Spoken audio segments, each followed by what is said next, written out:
Well, the Ascension story that Olivia just read so well has blessings in it. I plan to focus on that. I thought I'd start with a very short story about blessings. When we think of day-to-day blessings from God, we do well to remember this child's very brief description of the blessing of her first ride in an elevator. She said, "I got into this little room and the upstairs came down." Blessings, as we will hear, are about our bringing heaven upstairs down to earth. And today we are blessed to commemorate not just our children's education and their educators, but Ascension Sunday. It's a day on the liturgical calendar that doesn't usually get a lot of hoopla. I don't even recall going to a church service where it was discussed. Our earliest New Testament writer, Paul, doesn't mention it, and neither do 3 of the Gospels. The Ascension story only appears in Luke and Acts, both written by the same author, but it is an important story. In fact, celebration of the Ascension of Christ goes way, way back in church tradition. And whether we think the story is historically accurate or part of a Luke-Acts parable, it still has meaning. In the arc of the journey from Holy Week to Easter to Pentecost, Jesus' ascension from earth to heaven is pivotal. It's called Ascension Sunday because the stories in Luke and Acts indicate that Jesus is taken up into heaven. He ascends. And it's not that Paul or the other gospel writers didn't think Jesus ended up in heaven. It's just that they don't tell the details as Luke does. And Luke's probably my favorite gospel. Overall, I tend to hear a glass half full nature to it, a very hopeful, believe in love and be loved message, chapter after chapter in Luke. In Luke, women and other oppressed people and even ne'er-do-wells and enemies are especially highlighted beneficiaries of Jesus' move and work in the world. So much so that in Luke, anyone that we might want to hurt or hate, we Christians are checkmated out of acting violent toward and hating. Turn your cheek. Love your enemies. Do to others as you want done to you are all there in Luke. And of course, love your neighbor is a supreme edict there. These are about blessings. Blessings to us and others and the world, and well, even to God. Generally speaking, Luke and Acts can be heard to be about blessings from Christ and God, as well as our being blessings in the world. Indeed, Luke's Jesus narrative begins with Mary being blessed and a blessing by blessing us and God with her conception of Christ and her song of blessing that we call the Magnificat. That song claims Mary and we are blessed by God, a God who remembers and blesses us with kindness according to God's forever promise. And so Luke starts as a story of blessings. And it really should come as no surprise that Luke also ends with blessings. The very last verses in the book of Luke have Jesus continually blessing his followers, and his followers in turn continually bless God, even as they wait for Jesus' promise that they will be clothed with power from on high. As one commentary puts it in this story, blessing begats blessings. And as I said, Luke ends with Jesus continually blessing. And I say that because the story has Jesus lifted into heaven as he bestows non-stop blessings, as they're going on forever. We can hear it that way, not just as a part of the ascension, but beyond the ascension. And it's not just Jesus' blessings that go on. We're told that his followers, quote, returned to Jerusalem with great joy, and they were continually in the temple blessing God. Those are the last 2 words in the book of Luke. Blessing God. Humans, we learn, can bless God. In between Mary's blessing and the lesson today, Luke is full of other blessings. So it's fair to say in Luke we have a gospel about blessings. And we use the word blessing or variations of it a lot in church and in our culture. And here it is again in this story.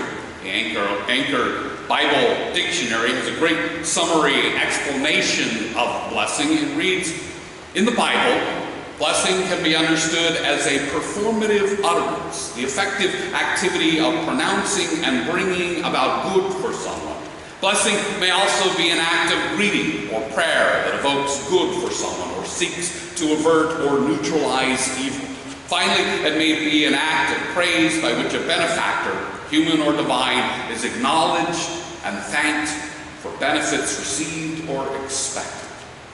And BibleWorks, this really cool software that I have, indicates that the Greek word translated as blessed in our reading is eulogia, which in the context of the story can be heard to mean in Greek that Jesus is both evoking blessings and consecrating his followers with solemn prayers. And so between the Anchor Bible Dictionary and BibleWorks, we find the answer to the question of what blessing means in the story of the Ascension of Christ. Blessing means doing, evoking, thanking for good. And in case any of you are wondering, consecrate means being made holy.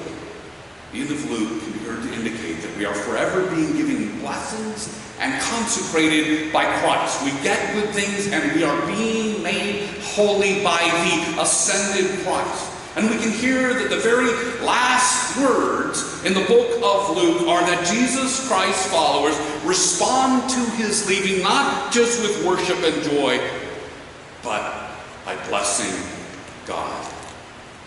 Jesus leaving earth for heaven's not a bad thing. His followers are not mourning over the turn of events from Holy Week to Easter to Ascension. God has made sure that there is great blessing in it. And the end result being God offers blessings through Christ and that Christians bless God back. And these blessings by God and blessings by Christians are pivotal to the Christian story because the crucifixion on Good Friday was meant to take that all away. Jesus was killed. His followers, like the rest of the world, experienced that he was dead. No more teaching and doing love. No more blessings and consecrations were in the offing by Jesus. But Easter changed that dreary outlook. After dying, the unimaginable happened. Jesus was still experienced as living. He arose from the tomb somehow. He is risen, and he continued to teach and love and bless and consecrate his followers as the image of the risen being Jesus. And you see, until the ascension, Jesus is doing most, if not all the work. He, as a single being, first as Jesus, a living man, then as the image of the risen Jesus Christ, was the center of the movement and the provider of most of the actions and blessings. Until the ascension, he embodied God's work on earth. In short, until Jesus leaves, he's the one doing the brunt of God's work, the divine action. He's the hands and feet and voice of God in the world.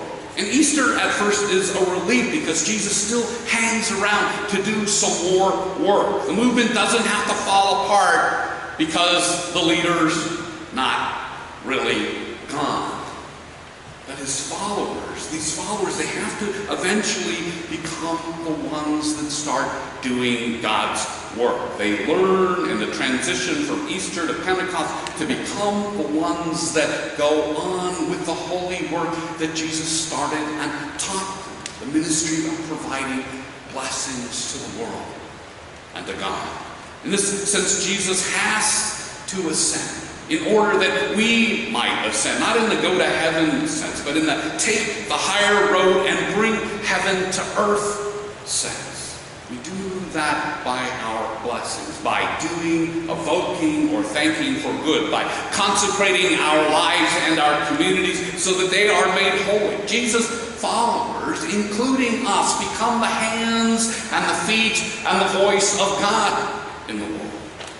And so instead of just forever being given blessings and consecration by Christ as a single being, the church, we, Christians in community, are charged to forever give good things and make things holy by and through the now ascended Christ. In today's story, just before he ascends, Jesus promises to clothe his followers with power on high. And next week on Pentecost, we celebrate the story of how that comes true, how we become church, Christians in community. And you don't want to miss that. Like I said, a whole bunch of us wear red and everybody is invited to. And we talk about the amazing day that the church was born. The body of Christ comes back in the form of communities of his followers who bless God and the whole world by spreading the good news, doing Jesus' work in the world. And the good news boiled down is God's love has no strings attached for you or us or anybody else. And that we are both blessed and blessings when we become a part of that unconditional love and spread it about, being blessings ourselves.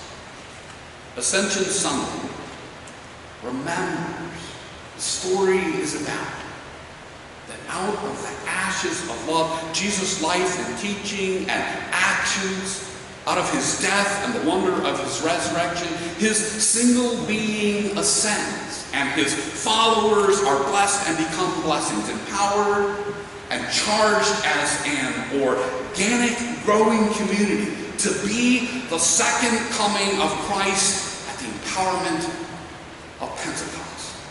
First, Jesus' followers have to get, to understand that he is no longer going to be doing all the work, that his work, his presence is now to be incarnate by our being blessings, blessings that bless God and the world and one another and us as individuals. I used to run relay races in track, and I know that at least a couple of our youth have been running relays during the track season. And I was thinking about this text today, and a track metaphor came to mind. Pentecost. We remember that Jesus' followers actually began to run with a baton of blessing that Jesus hands off to his followers. Ascension Sunday. We remember when Jesus handed the baton of blessing to us, the church.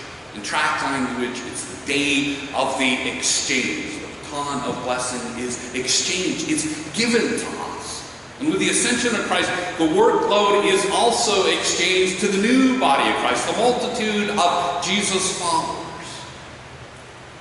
And may we hold tight to that baton of blessing and run our very best